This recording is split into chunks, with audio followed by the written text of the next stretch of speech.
Hi, my name is Sydney, and today I'm going to be talking about Promising Young Woman.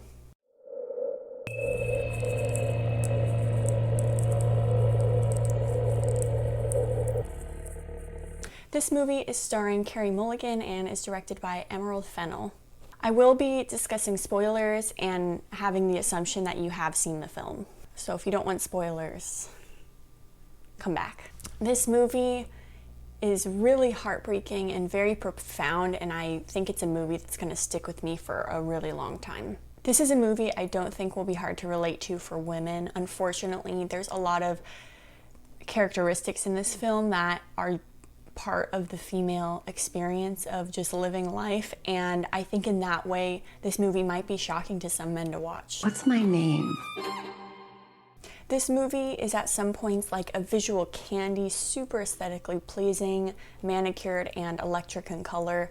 At other times it's a bit more gritty and realistic. I think this contrast can represent the shell of what is being presented to the world versus what lies within for these characters. For example, we have the coffee shop that Cassandra works in versus her parents' house, which are really different as far as color palettes.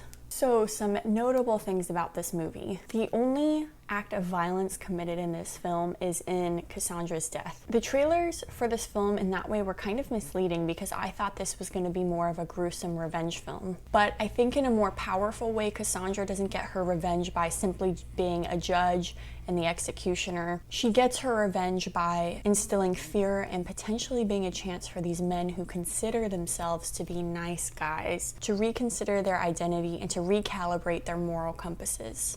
Because of this, Cassandra's death feels very traumatic and out of place tonally with the rest of the film. Also, the choice to use silence in her death scene and also a realistic kill time of how long it would actually take to strangle someone makes the scene just that much more uncomfortable, very horrible to watch, and just overall really upsetting. It's like after this whole journey that we've had with this character, she's just so quickly taken away from us. Emerald Fennell, I read, actually pitched the original ending of this film to potentially be them burying her and then end of film, which is just so gut-wrenching. The film ends with a very cathartic parade of justice as Al Monroe's wedding is interrupted by a swarm of police, and we get a sense that justice will prevail. I really loved this movie. The casting choices of nice guy comedians as the molesters was so on point to the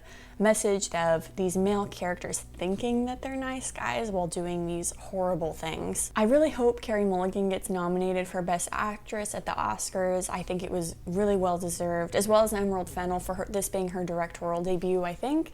I hope she gets nominated also.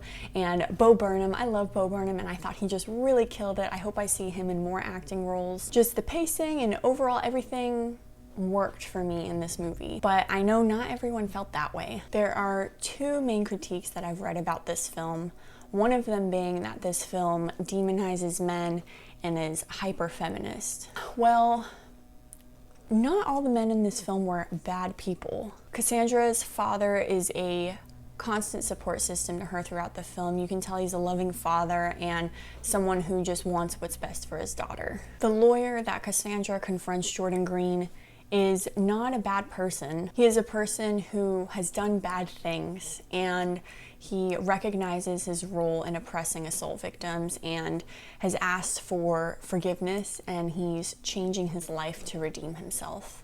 This film really isn't black and white about who is good versus who is bad, even though it deceptively does feel like that sometimes. This idea crumbles though when we learn that Ryan, Bo Burnham's character, was present at the assault of Nina. At this point in the film, when this is revealed, we've been spoon-fed for an hour and a half that Ryan is such a good person and she's finally found one of the good guys. And this image is just shattered when we hear his voice on that tape, and we really do feel Cassandra's heartbreak. But does this define Ryan as a bad person? I'm not going to answer that for you. I'm going to try to stay objective to critiquing the film instead of preaching on morality, But I do think with Ryan, it's complicated. People are complicated. Good people do bad things. Bad people do good things. Human nature in that way is really not black and white. It is how we recognize those actions, take accountability for them, and how we learn from them that ultimately define the character of a person. That is why Jordan Green is the beacon of the secondary theme in this film, which is forgiveness. And going back to this idea of this film demonizing men, there are plenty of women to be mad at in this movie. We have Madison, Alison Brie's character, and Connie Britton as Dean Walker, and these women are possibly even more infuriating than the men. Because they are the ones who are letting the men get away with it without repercussion. So if this film is giving someone the initial reaction of feeling offended or even possibly defensive of the male perpetrators of the film, I think it's really important that they take a step back and ask themselves, why? The second biggest complaint I've seen about this movie is that it's upsetting to victims of assault, because the only way for victims to receive justice in films is if the victim's dead. Now, this is a really tender, sensitive subject. I think this movie is going to be very triggering to anyone who's ever experienced anything similar to that, but I do think that it's worth breaking down this critique. Regarding Cassandra, she's technically not the victim of the assault in the film, she's the friend, but she is someone who is repeatedly putting herself at risk of harm by entering these men's homes alone, understanding their intentions of taking advantage of a woman they perceive to be vulnerable. She is so aware of the danger that she's submitting herself to that she does have a plan B for her final revenge attack. She really is fully aware of the danger she's putting herself in. Does that mean she deserves it because she knows she's putting herself at risk? Absolutely not. If she was getting what she deserved each night when a guy was, picking up on her, they would literally just take her home and it would be fine. That's what she deserves, to be treated like a human being in a vulnerable position, to just be helped. What makes her last plan so different is that she does plan on going to the bachelor party that has a lot of men, and she is planning on harming Al Monroe and drugging all of his friends. This makes this particular plan even more higher risk, simply out of the fact that they could hurt her just to defend themselves. I do not think, though, that her death was caused by self-defense. Like I kind of already stated, her death scene is painfully long. At that point, I think the line is blurred from self-defense to murder. It's not even blurred, it's like a clear motive switch. Like, it takes way too long to kill someone like that. Like, she was defenseless at that point, so that's past the point of self-defense. But storytelling-wise, it did make sense that she died because she was walking into a house full of men she was planning on drugging and mutilating. I think I would have actually been a lot more surprised if she would have walked out of that unharmed, considering the circumstances, and from what we know, she's really never done anything to this degree before. In the argument that Nina being dead at all was a disgrace to the community of assault survivors, I'm totally willing and would like to know more information about this topic. I think it deserves more of a conversation that I could ever navigate in just this one-sided video.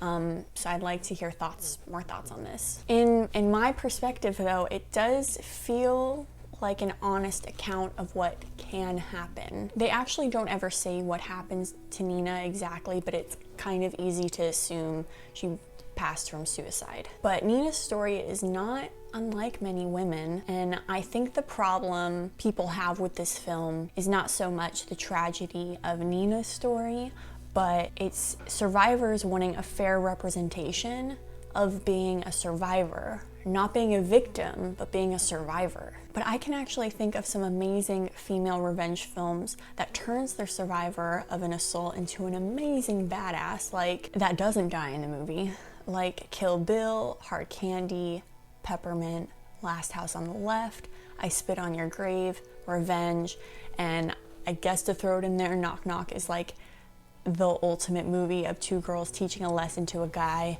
who thinks he's a nice guy kind of concept. Now, these movies are intense tales of revenge where the woman has to go through intense pain, fighting and like suffering to get to that revenge. I wish there was a movie where the survivor could go to the police, report what happened, and justice would be served because the community believed her and supported her and did what they were supposed to do. But unfortunately, that doesn't happen nearly as often as it should in real life, and I think that is why the pain and tragedy and violence that is portrayed in these movies is a reflection of the pain and violence felt by so many women. And I think Promising Young Woman is just another reflection of that. Also, it's a whole other trope of the woman in the refrigerator trope of the female character having to die in order to be a prop of inspiration towards the male character. And I definitely don't think that this is that, because Cassandra has a whole character growth and development within this story, whereas usually that trope is simplified to more of a 2D role, in that idea that nothing would have been learned unless she dies. But I don't think that this is that. But Nina, on the other hand, I do think that there could be an argument made for that instance, that her role is purely to be fuel for Cassandra by being the fridged woman. But on the other hand, her character is not in benefit of a male character, and she is dead like the whole movie. She's never ever alive in the whole entire movie. So there's not some traumatic death scene, but yeah, I don't know. I think that is worth dissecting a little bit more. You can check out the takes video on the trope of the woman in the refrigerator. It's really great. I actually wasn't as familiar. I didn't realize that that trope had a name, but the way they break it down, I'm like, oh my gosh, yes, that's in a cajillion movies. So that, I'll put that link in the description down below. Let me know your thoughts on Promising Young Woman. I was really lucky enough to see it at a drive-in, and I hope that they make it more widely available for streaming sometime soon. I don't know that I'll be watching it right away again. It's a pretty heavy film in a very surprising way, but I think it is a film that I will come back to. Thanks for watching this video, and if you made it all the way to the end this far, maybe consider giving it a thumbs up or subscribing if you want to, but whatever. Thank you.